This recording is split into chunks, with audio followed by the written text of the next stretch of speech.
Okay guys, with the hood off, the next thing we're going to do, I moved it outside so I didn't asphyxiate my cats.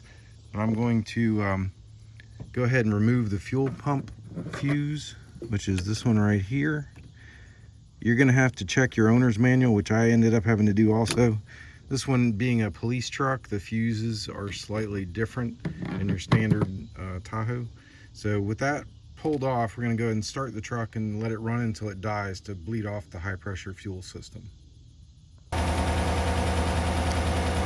Okay, as you can see, we got it running. We're gonna let it just run until it runs out of fuel. We're gonna try cranking it a few more times, get all the pressure out of there that we can.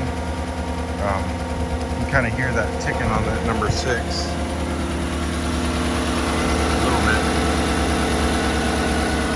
So it's slowly gonna bleed off the fuel pressure and it'll eventually stall.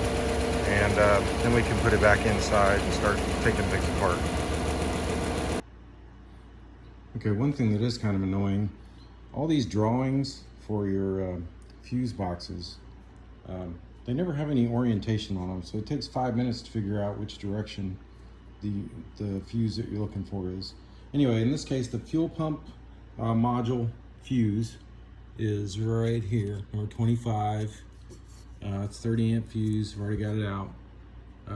We ran the truck till it died and pushed it back in the garage. So every truck or one of these, depending on the version, is going to be different.